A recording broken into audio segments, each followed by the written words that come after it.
Okay. So, in the class before we talked about the viscous sublayer part, which was part of the inner region. Now we are looking at the fully turbulent sublayer, which is the part of the inner region, but the outer half of the same, right. So, there what we said was that your epsilon m was much greater than your gamma, correct. So, that was the initial point that we tried to make. So, therefore, epsilon m by gamma du plus by dy plus is equal to 1. Epsilon m we already knew from Prandtl's mixing length theory. This comes from Prandtl's. If you look at your old notes, you will find Prandtl's mixing length theory, which was, if you recall, was akin to, it was akin to the mean free path type concept. Well, this was not of course to molecules, but to blobs of fluid, right. If you recall your old notes, you will see that. So, that is what it is, right. So, therefore, the epsilon m, now if you normalize the whole thing,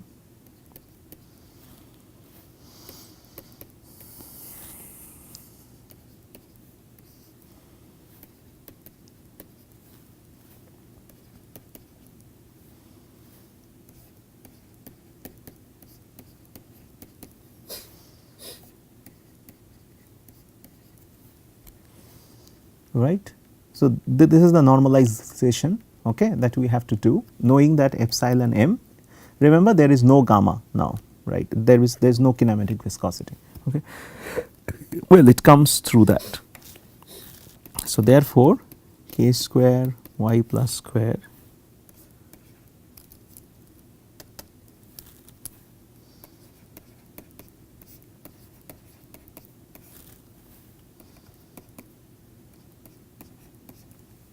is equal to 1.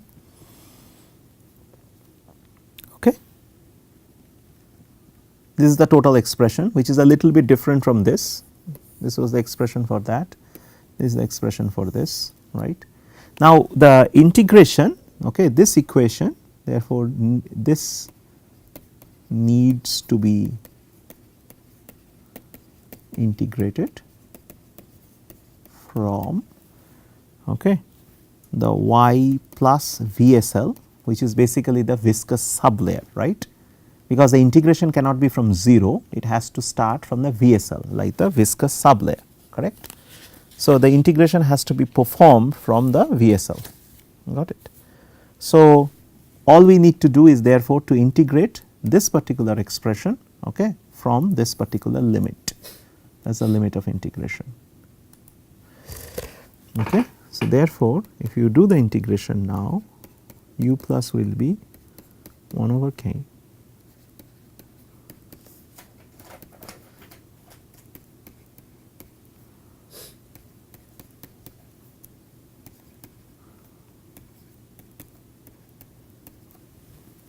got it. Okay. So, now this u plus therefore will be a ln y plus b, which we call as the law of the wall. It has got this generalized form from here to here, that is the generalized form that we have. Okay. This is the generalized form, it is a log scale basically, right. Okay. So, the experimental data shows, okay, this A is approximately equal to 2.5, B is approximately equal to 5.5. This actually leads to k equal to 0.4 and y plus VSL is equal to 11.6. So, y plus VSL is of the order 10 roughly, okay, it is of the order 10 roughly. So, understood, this particular profile is basically a logarithmic profile now, which is one is called the law of the wall, Experimental data has been used to extract these, and from there you get k is equal to this and y plus VSL equal to that, and y plus VSL comes out to be 11.6, which is of the order 10. Remember, the existence of the viscous sublayer was severely questioned early on because nobody could see, it is a very turbulent flow profile. So, near wall measurements, okay, it was very difficult, right. But now of course with high speed PIV and laser Doppler anemometry and things like that, one can actually measure the flow velocities and the stress gradients very close to the wall. So, that affords us with the flexibility that you can actually use, you can measure and you can validate that whether some of these quantities are really checks out or not, okay, that whether there is something called a viscous sublayer, because this is our assumption, right. So, we need experimental data basically to validate some of these assumptions, okay. So, if you look at this figure now,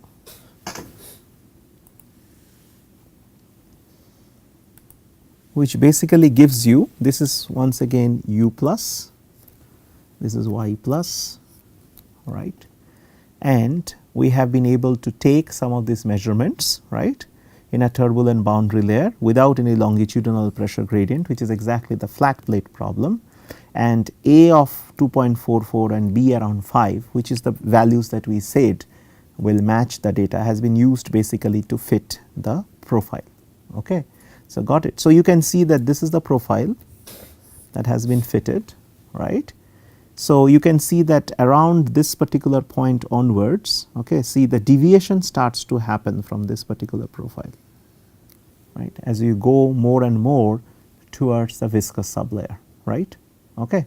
So, and it is kind of starts around here, you can get a reasonable fit in that particular region, right, and it kind of matches and then it starts to deviate, okay, as you go higher and higher in the y magnitude, because this was not supposed to cover the full boundary layer anyways, right. But up to about 100, as you can see, it matches quite well. So, in that window of 10 to about 100, there is quite a bit of a good match, right, between the wall profile in this particular window, in this particular region, right. There is quite a bit of a good match. Beyond that, it starts to deviate because of the presence of the viscous sublayer, okay, deviation from this logarithmic profile that we have. Outer side also it starts to deviate for obvious reasons, okay, that we are going away and away, okay, from the we are going more into the turbulent core. Remember, this was still the inner region. Up to about 100, it does a truly remarkable job, okay. But however, one thing that we have to mention, that no profile can actually merge very close to here, right. So, when y plus VSL around that particular region, okay, no particular profile is actually going to do a good job. The simple reason is that basically you have there epsilon m and gamma, okay, both are comparable, okay, at around this particular limit, right. Beyond that, as you go away, as you can see when you go to something like 20, right, you get almost epsilon m is really much greater than gamma. As you go down more towards lower than 10, you will find that this particular value here, gamma, it becomes much greater than epsilon m. But it is in this particular region, okay, which I am circling now, that is the region where the two profiles are basically comparable to each other. So, therefore, you do not have a match there, because these are two profiles which matches on the two limits, but it does not match quite, because the limiting conditions are never really satisfied, right. Limiting conditions are never really satisfied. So, many people have done many things, like for example, you find these are many of the summaries of the longitudinal velocity expressions. The first one is the one that we did, okay, that it is y plus and it is this. This was found by Prandtl and Taylor. So, up to about 11.6 u plus equal to y plus obeys, right, whereas greater than 11.6 you start to getting that logarithmic dependence, okay. Von Karman, for example, this is a 3-part fit, right. So, it is valid up to 5, then 5 to 30 there is a log, and then there is another variety of the logarithmic fit which covers from y plus is greater than 30. Then there are other people who have done this. There are many people who have tried, this is for all y plus, say for example, this is like a combined fit which covers the entire range, right. Then Reichert also did it for the entire range. Okay. Dessler did it in a 2 range kind of a family, okay, and this is done by Spalding. This is also done across a wide range, right, for all y plus. So, some people have done devised correlations in which you do not have to have this 2-part fit, you can directly go. So, basically you have a curve fit which basically takes into account, which smoothens out as you approach from the 2 sides right along this v y equal to y plus VSL line, you basically smoothen out. Okay, you basically smoothen out that particular region, right, because if you can smoothen out that particular region, then you do not have to worry about which part of the fit works where. Okay. So, that is some people have done, many of them are mostly empirical in nature, but only the first one we did, because the first one is something mathematically you can get some essence because it has got some physical insights. There are a lot of good work that was done in this particular category and you can read about it, but this is a table which basically summarizes the different attempts that people have made in different times, right. Okay. Let us move back to our journal entry and try to find out now that the next important thing, which is basically the wall friction, right. We did all these things for developing the wall friction, right. So, wall friction in boundary layer flow, right. Okay. So, as you know that CFX, which is the skin friction coefficient, that definition does not change. This is the definition that we have, right. I have already showed you table 7.1, which basically shows that u plus is a function of y plus, right. This is the table that I just now showed, attempts by different people, including the attempt that we went through kind of rigorously, right. Now, if the outer boundary layer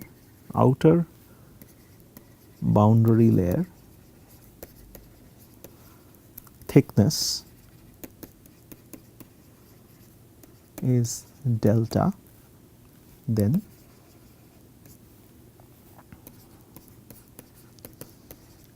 u bar y equal to delta should be u infinity, u bar at y equal to delta should be u infinity, correct. Okay. Similarly, therefore, your y plus is given by y u star by gamma, right. In other words, this is actually given as y u bar divided by u plus by gamma, right, keeping in mind that u bar by u star is equal to u plus. So, basically we have used that over here directly. Okay. Now, at y equal to delta, okay, leads to y plus is equal to delta u bar divided by u plus by gamma. Okay. This is y at delta. Okay. So, therefore, u plus which was equal to u bar by u infinity u star. So, this is the other parameter space, this we already know, right, but this was an important piece of argument that we are laying down over here. Now, let us look at what can we do with this. Okay.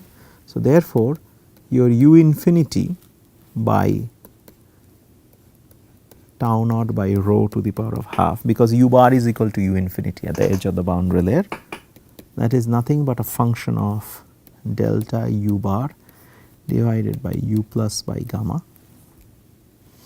or in other words this is f delta by gamma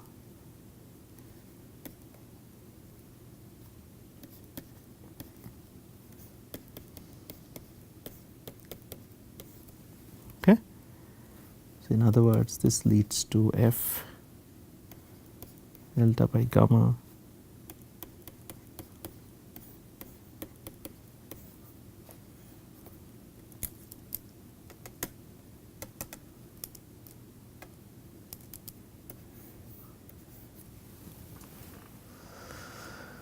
okay. So you basically get your u bar u infinity by the wall friction velocity is a function of delta by gamma, this is delta multiplied by the skin by the again the wall friction velocity, right. Okay. Now, let us look at the boundary layer equation once again.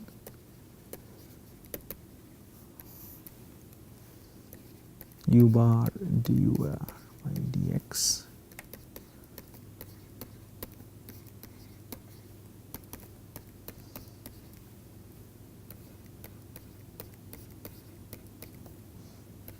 I am writing the full equation first.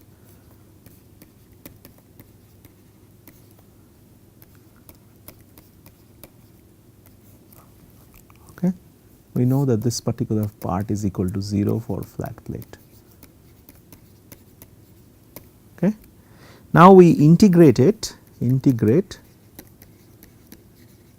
across the whole boundary layer, integrate it across the whole boundary layer, or in other words it is d by dx. If you recall your von Karman integration, this is 0 to infinity u bar u infinity minus u bar dy is equal to tau naught by rho. That part will remain the same, right. So, you have integrated it across the whole thing. Now, Prandtl assumed, this is different from the two part solution that we did earlier, right. So, Prandtl assumed okay, that this f, which is basically the velocity scale, right, is basically given as 8.7 y plus raised to the power of 1 by 7. This is a 1/7 power law.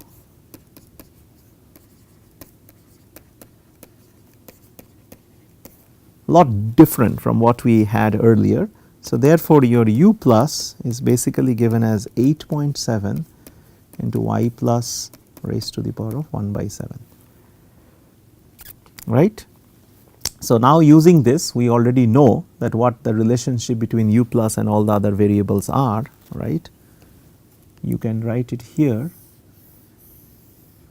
Let us try to put everything in the same page, that tau naught divided by rho u infinity square is given as 0.0225 u infinity delta by gamma raised to the power of minus 1/4.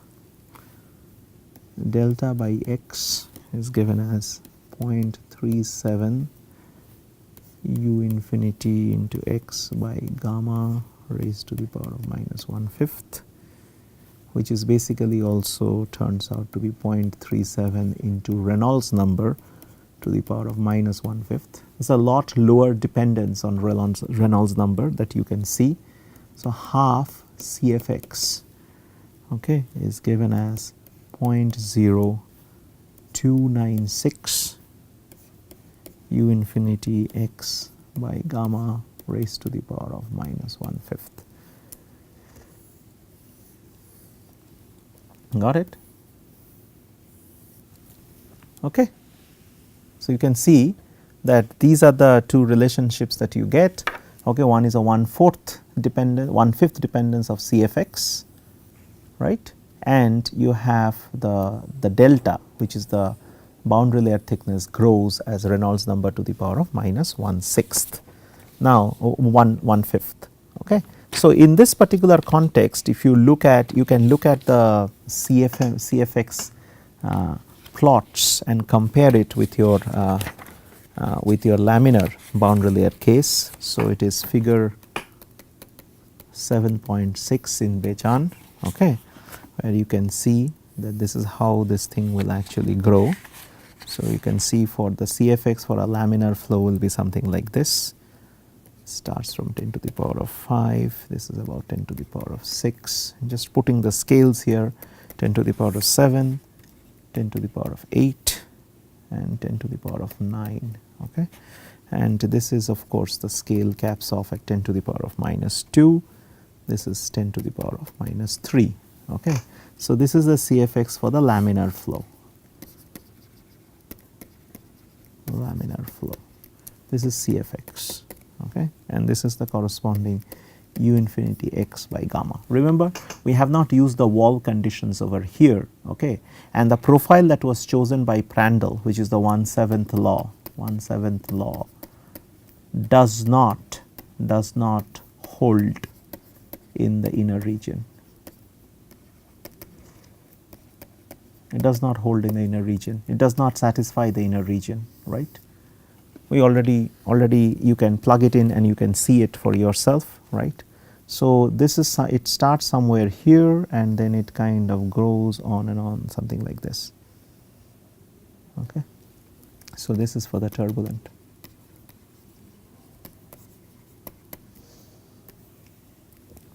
Okay. The dependence is much more feeble, okay, with respect to Reynolds number. As you can see, it is from the Reynolds number of 1/5 kind of a dependence, right. So, the value is higher, okay, but it is a lot less feeble, okay. It's the dependence is very feeble with respect to the Reynolds number that we have over here, right. So, this is one of the most important thing that one should take out. The 1/7th law does not hold in the inner region, but this is an ad hoc approximation, and of course, the wall region also does not hold at the edge of the boundary layer. That is because you have assumed tau apparent to be constant, right, in the inner region. Inner region, we say that tau apparent is constant. That will not be constant when you go up, right, outside the inner region, right. But an ad hoc profile like a 1/7th power law, okay, seems to give you an idea that what will be the skin friction coefficient in this particular case. Now, of course, with the case of turbulent flow, you can see that is a lot feeble dependence on the Reynolds number, okay, whereas for the laminar flow it kind of the dependence is right there, okay, because of the higher dependence essentially. Okay. So, this actually brings out that what will be the heat transfer coefficient, what will be the wall shear stress, and we will see a variety of wall shear stress towards the end of the next lecture. So, we would just pose that we will now start with the heat transfer in the turbulent boundary layer, right. So far we are we have dedicated ourselves towards the flow. Now, let us look at the heat transfer very close to the. So, once again for the heat transfer, let us write the basic equation. So, it is basically U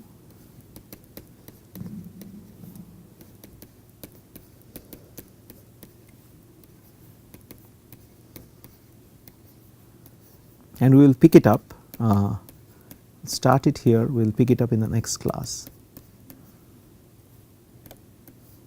Okay.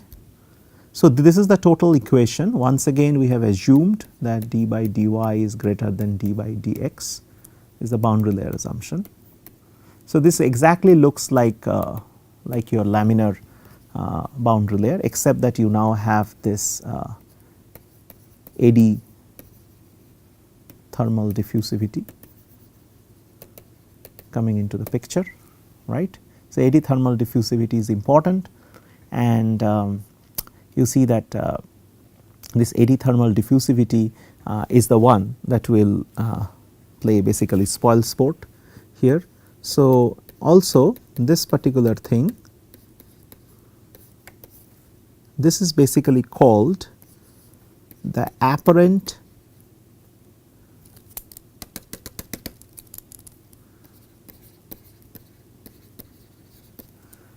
heat flux. Okay. So, this is the apparent heat flux, and once again we are conjecturing that it is not a function of y very close to the wall. Very close to the wall, this particular heat flux, like your apparent shear stress, if you call this Q app, okay, this, like the shear stress, okay, it will, or here we have mentioned it as Q double prime, okay, like the wall shear stress, this is not a function of Fy, which essentially means the same thing, that apparent shear stress is constant, apparent heat flux is also constant in a region very close to the wall, which is once again like a inner region, right, once again like a inner region. So, next class what we will do is that we will see how this analysis can be now done for the heat transfer case, okay, and we will see that how the inner region, like we have defined the inner region in the case of a laminar, in the case of the flow hydrodynamic part, let us do the same thing for the heat transfer part, okay. So, we will see in the next class how that can be analyzed. Thanks.